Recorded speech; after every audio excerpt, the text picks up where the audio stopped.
नमस्कार समस्त छात्र छात्री मानक मु स्वागत जनाऊँ। पूर्व क्लास रे आम प्रथम अनुच्छेदटी पढ़ी एवं चलतु आम द्वितीय अनुच्छेदटी पढ़ा। द्वितीय अनुच्छेदटी हेउछि सन्निमित्ते बरं त्याग।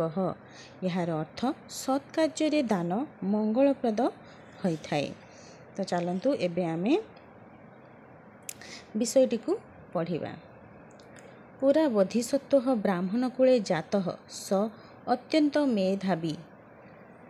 पूर्व काल रे बोधिसत्व ब्राह्मण कूल जन्मग्रहण करथिले। से अत्यंत मेधावी थिले। अल्पेन कालेन सकला विद्या अधीतवान। अल्प समय रे सकल विद्या अध्ययन करथिले। अध्ययनात् परं संसार सुखं त्यक्त्वा स वानप्रस्थम् अकरोत्। अध्ययन परे संसार सुख त्याग करी से वानप्रस्थ ग्रहण करथिले। एकदा बोधिसत्व वने भ्रमण पर्वत गुहायां स्थितामेका व्याघ्रीं अपश्यत्। एकदा बोधिसत्व वनरे बुलुथुबा समय पर्वत गुंफारे थिबा गोटिए बाघुणी को देखिथिले। सा तक्षणमेव शावकान् प्रस्तुतवती। से सांगे सांग किछि शावक शिशुगुड़िक जन्म लाभ कले माने जन्म देले। अतः व्याघ्री खाद्य संग्रहार्थम असमर्थ सती क्षुद्धया व्याकुल अभवत्।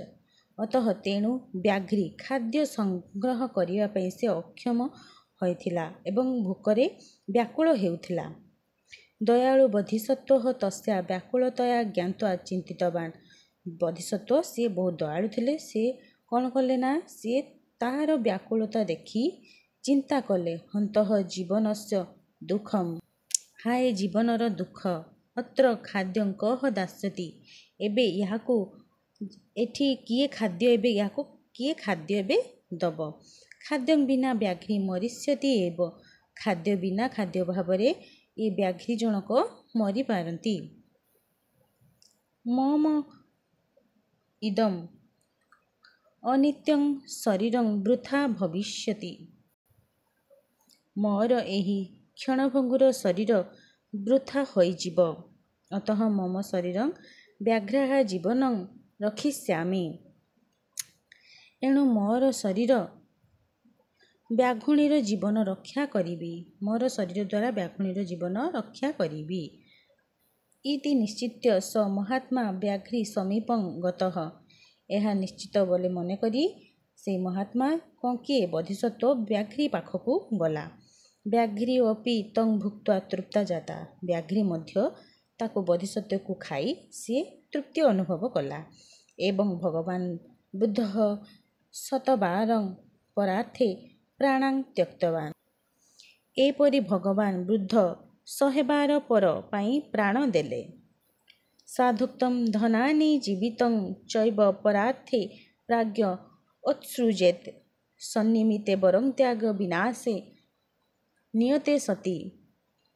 यथाथरे कुहा जाइछि धन जीवन पर पाई विज्ञ व्यक्ति त्याग करिबा उचित। सत्कार्य निमते निश्चित विनाश लभुथुबा क्षणभंगुर शरीर को त्याग करिबा उचित। एबे विषयटी सरीगला। एबे चलंतु अभ्यासटी को देखिबा। प्रथम क्वेश्चन टी हेउछि बोधिसत्वं कदा वानप्रस्थम् अकरोत्। बोधिसत्व केबे वानप्रस्थ ग्रहण करिथिले। अध्ययन परे संसार सुख त्याग करी बोधिसत्व वानप्रस्थ करिथिले। एबे 2 नंबर टी देखिबा। 1 नंबर ख वने भ्रमण बोधिसत्वं किम अपश्यत्। वनरे बुलुथुबा बेले बोधिसत्व कौन देखिले। बोधिसत्व वनरे परिभ्रमण करुथुबा समय पर्वत गुहारे थिबा गोटिए व्याघ्री को देखिथिले जी संगे संगे शावक गुड़ी को जन्म करिथिले। ग नंबर टी देखिया। कथं व्याघ्री व्याकुला अभवत्। बाघुणी काहेकि व्याकुल होइथिला। संगे संगे शावक गुड़ी को जन्म देइथिबा बाघुणुटी खाद्य संग्रह करिबा को असमर्थ थिबारु भोकरे व्याकुल हेउथिला। घ नंबर टी बोध व्याघ्रयाः असहायता दृष्ट्वा बोधिसत्व किं चिंतितवान। बाघुणीर असहायता देखि बोधिसत्व कौन चिंता कले। हाय जीवनर दुख। ଏଠାରେ କିଏ ବା ଖାଦ୍ୟ ଦେବ? ଖାଦ୍ୟ ବିନା ବାଘୁଣୀ ନିଶ୍ଚୟ ମରିଯିବ। ମୋର ଏହି ଅନିତ୍ୟ ଶରୀର ବୃଥା ହେବ। ଏଣୁ ମୋର ଶରୀର ଦ୍ୱାରା ବାଘୁଣୀର ଜୀବନ ରକ୍ଷା କରିବି।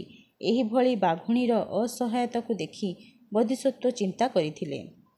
ଏବେ ଚାଲନ୍ତୁ 2 ନମ୍ବରଟି ଆମେ ଦେଖିବା। 2 ନମ୍ବର କଟେ ହେଉଛି ବ୍ୟାଘ୍ରୀ କୁତ୍ର ଆସୀତ୍।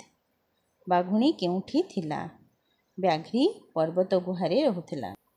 ଏବେ ଖ ନମ୍ବରଟି ଦେଖିବା। ମହାତ୍ମା ବୋଧିସତ୍ତ୍ୱ କୁତ୍ର ଗତଃ। ମହାତ୍ମା ବୋଧିସତ୍ତ୍ୱ କେଉଁଠାକୁ ଯାଇଥିଲେ? ମହାତ୍ମା ବୋଧିସତ୍ତ୍ୱ କ୍ଷୁଧା ପ୍ରପୀଡ଼ିତା ବାଘୁଣୀ ନିକଟକୁ ଯାଇଥିଲେ। ଗ ନମ୍ବରଟି ବ୍ୟାଘ୍ରୀ କଥଂ ତୃପ୍ତା ଜାତା। ବାଘୁଣୀ କିପରି ତୃପ୍ତ ହେଲା? ସଦ୍ୟ ଶାବକମାନଙ୍କୁ ଜନ୍ମ ଦେଇଥିବା ବୁଭୁକ୍ଷିତ ବାଘୁଣୀ ବୋଧିସତ୍ତ୍ୱଙ୍କୁ ଭୋଜନ କରି ତୃପ୍ତ ହୋଇଥିଲା। ଘ ନମ୍ବରଟି ବୃଦ୍ଧଃ କତିବାରଂ ପ୍ରାଣାନ୍ ତ୍ୟକ୍ତବାନ୍। ବୃଦ୍ଧ କେତେଥର ପ୍ରାଣ ତ୍ୟାଗ କରିଥିଲେ? ଭଗବାନ ବୃଦ୍ଧ ଅନ୍ୟର ମଙ୍ଗଳ ପାଇଁ 100 ଥର ପ୍ରାଣ ତ୍ୟାଗ କରିଥିଲେ।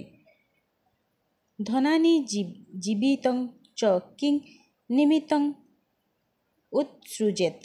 ଧନ ଜୀବନ କାହା ପାଇଁ କାହିଁକି ତ୍ୟାଗ କରିବା ଉଚିତ? ବିଜ୍ଞ ବ୍ୟକ୍ତି ସତ୍କର୍ମ ନିମିତ୍ତ ଅନ୍ୟ ପାଇଁ ଧନ ଜୀବନକୁ ତ୍ୟାଗ କରିବା ଉଚିତ।